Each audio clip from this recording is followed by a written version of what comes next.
예, 반갑습니다. 한능건 멘토입니다. 자, 이번 영상은 예송과 바로 황국에 대해서 짚고 넘어가겠습니다. 자, 저번에 사화를 들으셨는데, 자, 예송하고 황국은요, 예송하고 황국은 당연히 여러분들, 시험에 자주 나오는 파트이고, 그리고 이게 꼭 문제가 안 나온다라도, 당연히 완전하게 학습을 하고 가셔야 돼요. 이거 예송하고 황국은 언제 나올지 모르기 때문에. 그럼 살펴보겠습니다. 이거는 붕당 정치하고도 연관이 되어 있는데 우선 좀 시기적으로 한번 잡아볼게요. 예송은요 현종 때 일어난 거고 황국은 숙종 때 일어난 거예요. 조선 현종, 조선 숙종. 그럼 여러분 보세요. 이 예송하고 황국은 차이가 뭐냐면 사화랑 비교했을 때 여러분 사화는요 조선 전기예요, 후기예요? 조선 전기 때 일어난 거고 예송하고 황국은요 뭐예요? 조선 후기 때. 둘 다 조선 후기 때 일어나는 거예요.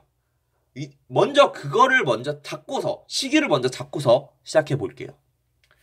예송이라는 거는 자, 예절에 대한 소송 관련된 문제예요.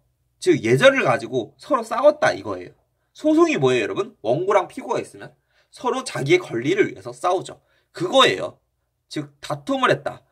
그럼 뭘 다투었냐? 자, 현종의 아버지, 현종의 선대왕이 효종이에요. 그리고 효종의 선대왕이 바로 인조죠. 자, 인조의 계비인 자의대비, 즉 현종 입장에서는 할머니예요. 즉 인조의 계비인 자의대비의 상복 착용 기간인데요. 보시겠습니다, 여러분. 총 2번이 일어나거든요. 1차는 이제 기의 예송이라고 합니다. 이거는 효종이 죽었을 때예요.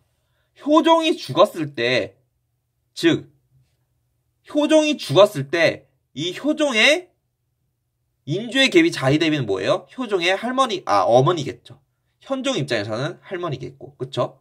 자, 효종이 죽었을 때 인조의 계비 자의대비가 상복을 몇 년 입어야 되냐? 서인은 1년이고요. 남인은 3년입니다. 이 1년은 기년이라고도 합니다, 여러분. 다른 말로 기년. 자, 이때 누가 이겼어요? 서인이 이겼어요, 여러분. 즉 짧게 주장한 쪽이 이겼단 말이에요. 1년이. 근데 2차는요. 갑인 예송이라는데 이건 효종 비가 죽은 거예요. 여러분. 효종 비가 죽었는데 이때도 서인은 9개월, 남인은 1년. 보시면요, 여러분. 자, 몇 차가 됐든 간에 서인이 다 짧아요. 남인은 더 길어요. 서인에 비해서. 그쵸? 그리고 재밌는 건 뭐냐면 자, 둘 다 1년이 이겨요. 1년 주장한 사람들이 다 이깁니다. 아시겠죠? 그래서 예통 2차는 여러분 남인이 이겨요, 결국. 즉 1차는 서인이 이겼고 2차는 남인이 이겼구나. 그리고 둘 다 1년 주장한 쪽이 이겼고 둘 다 서인은 짧게 주장했고 남인은 서인에 비교해서 길게 주장했구나. 아시겠죠? 그럼 남인이 이긴 채로 여러분 현종이 그 다음 왕 누구예요? 숙종이에요. 즉 남인이 갑인예송 이긴 채로 숙종으로 넘어갑니다. 그럼 숙종이 왕이었을 때는 여러분 황국이 일어나는데 그 황국이 일어나기 전까지 누가 권력을 잡았어요? 당연히 남인이 잡고 있었겠죠, 권력을. 그쵸? 남인이 잡은 채로 숙종이 왕이 됐으니까. 근데 황국은요, 여러분, 즉 정세가 훅 넘어가는 걸 황국이라 하거든요, 여러분. 환이 뭐냐면 교환하다 우리가 많이 쓰잖아요. 교환하다, 바뀌다 이 뜻이고요. 국은요 국정이 바뀌다. 정국이 바뀌다 이거예요. 즉 황국은 총 3번이 일어나는데 둘 다 정국이 확 바뀌어요. 그러면 경신왕국은 여러분 이거를 모르더라도 추론을 해보면 여러분 예송을 배웠다면 남인이 이긴 채로 숙종이 왕이 됐는데 그럼 경신왕국은 여러분 당연히 그 천대받았던 현재 권력이 약한 서인이 권력이 권력이 강한 남인을 공격한 사건이겠죠. 그쵸?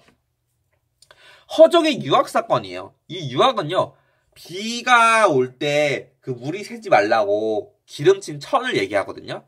허적이 잔치를 하고 있는데 비가 왔어요. 그래서 숙종이 허적이 잔치를 한다는 얘기를 듣고 지금 비가 오니까 유학을 좀 보내도록 해라. 해가지고 이제 명령을 내렸는데 이제 그 관리가 예 알겠습니다 하고 갔는데 전하 이미 허적이 가져가 버렸는데요? 이거예요. 그래서 숙종이 빡친 거예요, 순간. 지가 뭔데 왕의 물건을 손대? 이러면서 이제 벌어진 사건이 바로 경신왕국입니다. 아시겠죠? 이때 당연히 여러분 남인이 권력이 셌는데 서인이 공격했으니까 서인이 이긴 거죠. 이게 바로 경신왕국이에요. 이때 노론과 소론으로 갈라지는 이유가 서인이 노론과 소론으로 갈라지는 이유가 이 남인의 처분을 가지고 노론은 뭐예요? 남인을 확 다 죽여버리자. 소론은 아니 죽이진 말자. 그냥 목숨만 살려주자. 즉 강경파와 온건파 이거예요. 자 기사왕국을 보겠습니다. 두 번째가 기사왕국인데요. 장희빈의 세자 책봉에 관련된 거예요. 즉 장희빈의 장희빈을 이뻐해서 숙종이 장희빈을 이뻐해서 장희빈이 낳은 아들을 세자로 책봉하려고 하자. 자 서인의 그때 당시 영수인 송시열이 반대한 사건이에요. 그러니까 이제 숙종은 네가 뭔데 반대하냐 하면서 이제 송시열을 죽여버렸죠. 그와 비롯해서 이제 서인들을 죽여버렸고 당연히 남인들이 서인을 공격하게 되는 사건. 즉 서인이 확 깨져버리고 와당창 무너져버리고 남인이 다시 권력을 잡은 사건이에요. 이게 바로 기사왕국. 자 마지막 갑술왕국은요 여러분. 인현왕후가 복귀를 합니다. 복귀를 하니까 당연히 여러분 인현왕후 라이벌이었던 장희빈은 쭉 내려가게 되는 거죠. 아시겠죠? 그 위치가 하락해버리는 거죠. 즉 이것도 한국이니까 자 이 기사왕국이 누가 이긴 채로 끝났어요? 남인이 이긴 채로 끝났잖아요. 그럼 이제 갑술왕국은 누가 이겨야 돼요? 서인이 이겨야겠죠? 즉 서인이 권력이 없던 서인이 권력이 많은 남인을 공격해서 이긴 사건. 자 이게 마지막으로 이제 서인이 제일 최종적인 승리자가 되는 거고 서인의 일당 전제가 시작되는 겁니다. 아시겠습니까? 예송하고 한국은 가장 중요한 게 조선 후기 때 일어났다는 거. 자, 예송은 현종, 한국은 숙종. 다 이어지는 내용이에요. 왜? 제가 2차 예송 남인이 이겼던 걸 가지고 경신 한국을 설명드렸잖아요. 즉 예송과 한국은요.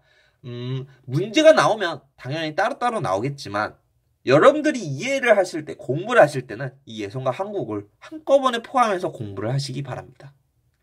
지금까지 들어주셔서 감사합니다.